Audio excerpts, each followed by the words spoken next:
Hello again, and welcome to another episode of Merkon's Musings action figure review. And today we're looking at none other than my favorite character of the original trilogy, Boba Fett. And as you can see, we have several different versions of Boba Fett in front of you, but they all kind of work together to create the character known as Boba Fett. So before we get into the review of the action figures, I'm going to give you a little history of the character Boba Fett. After the success of Star Wars, the sequel, Empire Strikes Back, was in full production, and George Lucas had an idea of an army of super troopers, about 40,000 of them. And the prototype armor was created from designs from visual effects art director Joe Johnston and concept artist Ralph McQuarrie. The problem was, Gary Kurtz, the great producer of the original three films, realized that the cost to make these costumes would be astronomical. It would affect their budget ultimately.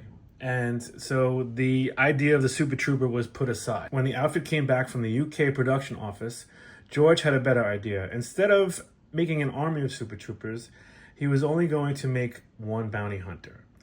Inspired by Clint Eastwood westerns, Joe Johnston and Ralph McQuarrie trading designs back and forth until they had a design that they felt best represented the character. Once the prototype suit was created, Joe Johnston had to finalize the look of the character.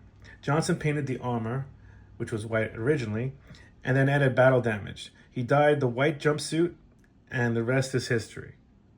So once the design of the character was finished, the first public appearance of Boba Fett was at a parade in Anselmo, California, September 24th, 1978. This was later followed by the Star Wars Christmas special, November 11th, 1978, where we saw that amazing animated short within that really awful variety show. And then the character became an action figure, but they did it as a mail away. And people had to buy action figures and cut out the proof of purchases and send in some money for the postage, and they would get the action figure through the mail. The action figure would arrive in the mail in a box, and the figure would be in a Kenner baggie.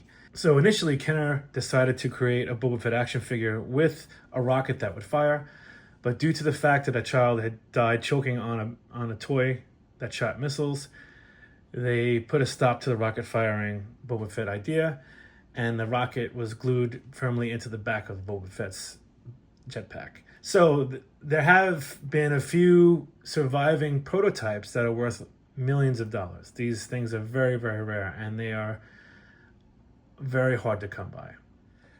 Okay, so let's take a look at these action figures, and we're going to look at this first one here. This is from the 30th anniversary Star Wars collection. This is action figure number 15.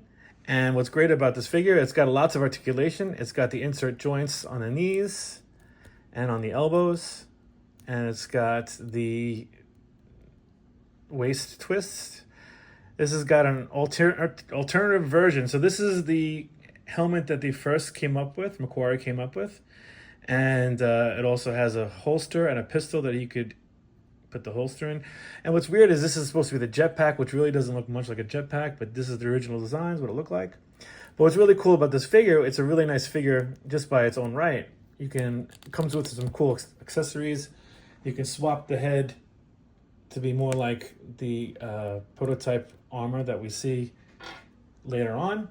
And what's really cool is also this has a flamethrower piece that comes on. You can put it on, makes it look like he's shooting the flamethrower, just like the McQuarrie drawings. It's pretty wild.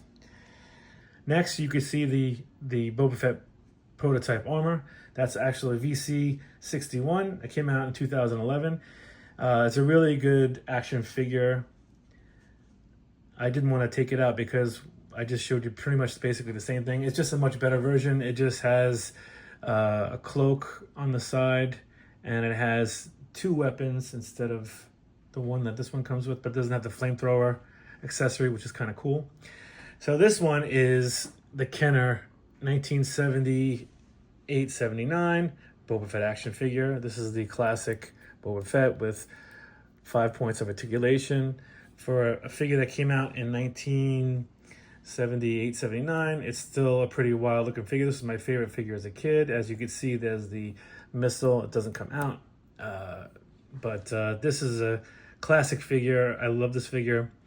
I still have my original one. It's up in my Boba Fett case up there, but this is a much nicer version because mine was all beat up because I played with it a lot as a kid. But this is the one that was released in 78-79. And this one is from 2010, which is interesting. This is a rocket firing Boba Fett.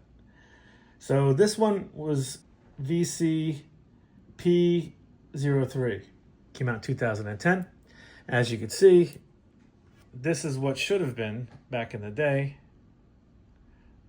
They would have had this figure shoot the rocket. This rocket doesn't really shoot with this version, but there's a second one. There's a large one in the package, and you could shoot that one out.